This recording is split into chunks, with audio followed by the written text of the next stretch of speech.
Hello everyone, good afternoon. So I think Ruth and Amy have both mentioned this word common measurement framework and the fact that we are part of a national evaluation with this programme, and there is a lot of effort that's been going on amongst the project partners and the beneficiaries and the delivery staff to collect data under this common measurement framework. So my presentation this afternoon is going to focus on really what that looks like, what the data and what the design of that evaluation looks like, and also some of the emerging results from the data that we have already. And then I'll talk a little bit at the end about some of the next steps that we're planning as a local evaluator to make the most of this very rich data source. So in terms of the overview of the evaluation approach, the national evaluation is based on a before and after design, where we have a baseline questionnaire that beneficiaries take when they first enter one of the LAT services. To be honest, that usually happens within kind of when they first come and maybe 2 or 3 weeks, because often it can put them off, you know, very first, come and sit down and fill in this questionnaire. So, you know, it has to be done quite sensitively, but that's to capture their baseline levels, and then a follow-up questionnaire at 6 months and at 12 months, just to see how they've progressed in terms of the outcomes that form part of this national evaluation common measurement framework. Alongside that, we're also conducting some qualitative elements of research, focusing on a variety of different interviews and focus groups. But I'm not going to focus on that today. I'm going to focus on what's emerging from the questionnaire study, which is part of that national evaluation framework. So all of the 14 Ageing Better programmes are collecting this questionnaire data. And just to give you an idea of the kinds of scales that are on it and some of the stuff that I'll present later on, there are 2 measures of social isolation that are collected in the questionnaire. The first one is the de Jong-Geerveld scale, which measures loneliness. And there's also an isolation scale called the UCLA scale as well. And now that was because it was felt early on in the evaluation of the programmes that the de Jong scale didn't quite kind of capture some of the things that we were looking for, and also wasn't particularly culturally sensitive. So some of the items on there were quite hard for people from BME backgrounds to complete. They were quite kind of, the wording of the questions wasn't necessarily appropriate. So the UCLA scale was added for that reason. We also measure on the questionnaire Wellbeing using the short Web scale, which is a 7-item scale of well-being, and also social contact and social participation. There are other measures on the questionnaire as well, but for the purposes of this afternoon's talk, I'm just going to focus on those ones. The data we've collected so far is around, in terms of baselines, I think we're probably more like 2,500 now on baselines, but in terms of the data set that we've got, that's been shared with us, we've got 2,084 baseline questionnaires, and then the follow-ups we have in the region of 400-500 follow-ups. But not all of that is complete data, because these are quite long questionnaires, and quite often people maybe don't complete all of the scales. So just a bit of detail about the demographics that we've been able to capture relating to LAT beneficiaries that from this questionnaire. In terms of the responses at baseline, in terms of gender split, we've got more women than men, and that is reflected across the programme, so that's not something that's specific to LAT. That kind of gender split is very similar to what we see in the other areas. In terms of age, we've got a really wide spread of ages. A quarter of the sample are over 80, 27% 70 to 79, 25% 60 to 69, and a smaller cohort in the 50 to 59 category. So, we're reaching a real range of ages through the LAT services. And then in terms of the ethnicity of the group, as Ruth mentioned, this is something that is quite different for LAT than for the other Ageing Better programmes, although there are a few other areas that also have a high proportion of BME groups. So 54% of the sample fall under the broad Asian category, although that we can subdivide that into different groups, 32% white and 12% black. And in terms of religion, 34% Hindu, 34% Christian, and 18% Muslim. So in comparison to the other areas, this is a very diverse group of older people that the programme is reaching out to. And I hope you can all see this okay. This really just kind of backs up what Amy was saying about, are we reaching the most lonely people? Are we, when we're kind of first reaching out and have beneficiaries entering the programme, how lonely are they? And this is the loneliness scale, the de Jong scale, and this is the isolation scale. And the blue columns are participants when they first enter the programme, and the green scale is the national average for older people based on the ELSA Omnibus survey. So at entry into the LAT services, the beneficiaries are significantly more lonely and isolated than the national average. So we are reaching people who are scoring high on the loneliness scale and the isolation scale. Now the next series of graphs I'm going to show you compare where people were when they first entered the programme with where they are at follow-up. So the blue columns represent where they are on entry, and the orange columns represent where they are at follow-up, so either 6 months or 12 months after they entered the programme. And in terms of changes in loneliness and isolation scores, we can see both improvements in both of those scales. So for loneliness scales, there's a reduction of a mean from 3.29 to 3.08 on the de Jong scale, which isn't statistically significant. But when we look at the UCLA scale, which is thought to be more kind of culturally appropriate for our sample in particular, we do see a significant reduction in isolation from 5.88 to 5.52. So where the higher on the score, the more isolated, the lower scores represent less isolated. So moving in the right direction. Definitely really good evidence that people, after they've been on the programme for a while, are reporting lower levels of isolation. That is statistically significant. In terms of the WEMWEBs, the Wellbeing scores, again here on this scale we've got lower Wellbeing at the bottom of the scale to better, higher scores of Wellbeing. And again we're seeing significant, really quite strong improvements in Wellbeing here. So Wellbeing increasing from 20.7 to 21.61. So a very statistically significant result, showing an improvement in Wellbeing from baseline to follow-up. We're also seeing increases in the amount of social contact that people have. So people are reporting an increased amount of contact with their children, their family and their friends. And again, this is in line with what we're seeing in other parts of the programme elsewhere nationally. And lastly, in terms of those overall scores, we're also seeing increased levels of social participation. So more people reporting a high level of membership of clubs, organisations and societies at follow-up compared to where they were at baseline. So those kind of key indicators for LAT and for the Ageing Better programme as a whole are all moving in the right direction. We're really seeing that using the data that's been collected in this before and after design, that there's an improvement in all of those key indicators in the direction we would expect and hope for. What we've been able to do recently with the data that's coming through is start to look at some comparisons between different subgroups of the sample who are attending LAT and who we have this data for. So we've just done some initial comparisons. There are more to do, and we're kind of going to work with the LAT team to kind of find out, you know, where, because this is such a huge data set, we could like analyze everything, but we need to be targeted about where we're going to, you know, make those comparisons and what kind of groups are we interested in, how we, you know, want to make use of this fantastic data set.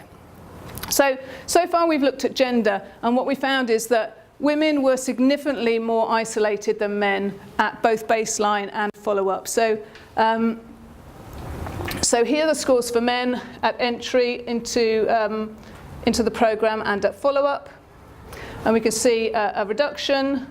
But for women, we've still got a reduction, but they are starting at a higher level of isolation and are still at, although their levels of isolation are reducing at follow-up, they are still just a little bit higher than where men were at baseline. So again, in the right direction, but an interesting difference depending on gender. And I haven't seen any other results from any of the other programs about that gender split, but it'll be interesting to see what the others are, whether that's kind of similar. We've also done some comparisons based on ethnicity. And what we found was that although we've got quite a diverse group of different Asian ethnic groups within our sample, the largest one is those people who come from an Indian background, Indian heritage, and so because of the sample sizes, we've just had to focus on that subgroup, the white subgroup, and the black at the moment, because we haven't got enough in the other categories at the moment. So when we isolate that particular group, we find that the Asian Indian beneficiaries scored significantly poorer on all outcome measures compared to white and black ethnic groups. So in terms of the de Jong scale, this is the scores for the Asian Indian group. Again, we're seeing an improvement from baseline to follow-up, but the starting point is more lonely and also more isolated. This is the scores for the white group, and this is the score for participants from black ethnic minority group. And here, this is the isolation score. Again, we're seeing a big improvement here for the Indian group, but a much more isolated baseline, a much more isolated at the starting point. And interestingly, there is much less of an improvement. I mean, that's almost identical scores from entry to follow-up on the UCLA for the white subgroup. So this raises kind of more questions in some ways than it answers, and it's something then that we could start to explore in some of the qualitative work in more detail. There were also differences in relation to well-being and social contact by ethnic group. So again, the lower scores here represent lower well-being, higher scores represent higher well-being. So the Asian Indian group, again, starting at a lower point on the well-being scale, but increasing at follow-up. Again, the white beneficiaries, slightly higher, still seeing an increase, and the black beneficiaries group starting higher still. And again, when it comes to social contact, a similar pattern, a lower starting point for the Asian Indian group than for the other two, but a more of an increase, more of an improvement at follow-up for that particular group. We've also just done a comparison of subgroups based on their living situation, just to see what impact that had. So comparing those who said they were living alone with those who were living with others at baseline and follow-up. And we found that those, in a way this kind of makes intuitive sense, that those who were living alone were significantly more isolated and lonely than those living with others at both baseline and follow-up. So these are the people who were living alone. But actually what you can see is that in terms of loneliness, the change from entry to follow-up, is there's a bigger reduction. So although those living with others start at a lower level, the change in terms of follow-up is much lower. And a similar pattern for the isolation scale as well. So just to summarise then, this is very much a summary of the outcome data that is kind of present at the moment, but this is a kind of ongoing data collection, and we have an army of volunteers and project delivery staff who are out there trying to persuade people to fill in follow-up questionnaires to kind of feed into this fantastic database that we have. So this is what we have to date, but we'll be giving regular updates to Ruth and her team And data collection will continue for a good while yet. So at follow-up, based on where we are now, at follow-up we can see that the LAP beneficiaries are certainly reporting significantly less isolation than they were at baseline, and significantly improved well-being. And that there are quite a few differences by group. So we need to think about what this group looks like, the different components of the group, and do some kind of drilling down to look at the analysis in a bit more detail at those groups. So as we've seen, women remain significantly more isolated and lonely than men. The Asian Indian beneficiaries show poor outcomes on all measures, although on some measures they show the greatest level of improvement, and those living alone are significantly more lonely and isolated than those living with others. So our next steps really are to further analyse some of the differences, both in relation to those variables that I've just mentioned, but also to try to look at other differences that may be within this data set, and to try to understand some of the complexities of the relationships in play here, because at the moment we're just looking at quite kind of basic analyses, but try to understand what's the relationship between well-being and isolation, for example, and try to unpack that a bit more. Are they things that the programs both influence simultaneously, or is one a precursor to the other? So trying to understand some of those more complex relationships will be one of our next steps. And also to do more qualitative work, to try to explore, the why and the to whom, and how these mechanisms are working. So why are these differences that we're finding? What particular mechanisms or activities work for specific groups? So some of that qualitative work to explore those specific questions in a bit more detail. So does anyone have any questions on the presentation so far? You've got that women are significantly more isolated, and the Asian Indian beneficiaries are more isolated. And you've obviously got more, and looking at the photographs, you've got lots of groups of women. So it would be really interesting to see whether the two put together, and in the other ethnicities as well, it would be really interesting to see whether that has an impact as well in terms of the poor outcomes. Yes, absolutely. So I think that's our next stage, which is look at some combinations of those groups to identify where the high-risk groups are potentially, and look at what is, what's working most for those groups. I guess this is such a large data set with so many variables, we could fish for ages. But what we're looking to try and do is identify some really key questions to ask of this, of this growing data set. And I think for this group, that's probably a really key one. I went to a conference a few years ago about men and loneliness, and there'd obviously been quite a lot of research done about the differences, the gender differences between men and women. One was that men were much less likely to admit to loneliness. So I wondered if that was a factor in the data that we've got, because they, when you ask them at the outset, do you feel lonely or isolated, they might be less likely to admit it.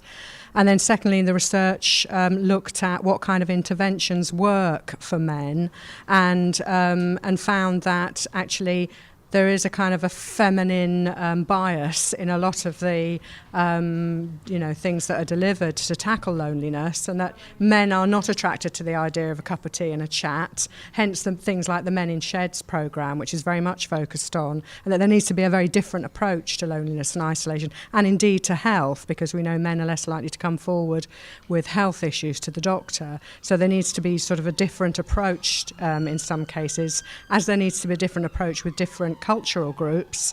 There needs to be a different approach in terms of gender as well, and there was quite a lot of research already done on that, which I think could feed into the lessons from this programme as well. Yeah, great. I think that's all, completely agree with what you said there. It would be interesting to see if the other areas are having a similar, difference between male and female groups. Do you know, Ruth? You pointed it out at the beginning, across all of the programmes, that there are more women so far engaged. It's quite interesting that you've then found that women remain significantly more isolated because there's more women than men. Yeah. But a number of the programmes that have, unlike Leicester, who started with all their delivery partners, have been commissioning throughout. And there is so that a number of them now, having spotted this in their latest commissioning, are looking at very specifically male-focused activities. For instance, Camden are going to have a pub. Not that to stereotype, but it's. I think it's back to what your original learning was about. It's about there isn't one thing that fits everybody, and it's about being able to have a range of activities and a range of elements that people want to get involved in, and trying to broaden that out as much as possible. So. It's fascinating this, but it'll be really interesting. And Ruth and Leicester are very active in the wider programme about bringing in not just Leicester's learning, but the learning from the other 13. Yeah. Does the initial questionnaire ask a question about whether people are living on their own or in a relationship, and therefore will you be looking at any correlation between, for example, loneliness in people living on their own or in a relationship with someone else? Yes, so that question is definitely on there, and we've done some very basic analysis, but just looking at living alone or living with others. But I think there are lots of other subcategories, aren't there, Caitlin? Yeah. I'm just looking at Caitlin. Spouse, family, that sort of. Yeah, we just at the moment we haven't got sufficient follow-ups from those other categories to be able to run that analysis. But certainly, yes, we could break it down by all of those groups. And the more data that we have, the more those different categories will make sense. So. It's not unusual, is it, that you have more women, because women nationally and tend naturally to live alone. Yes. As they get older, so it makes sense that you'd have more women, and that those would be more socially isolated. That would follow a national pattern, wouldn't it? Yes. Yeah, I think so. I guess it's about the activities, and they seem to be effective for both groups equally, or are they reaching those most isolated men or those most isolated women? So I think, being able to compare that with other areas as well, I think will really help us understand, what's happening in Leicester in particular.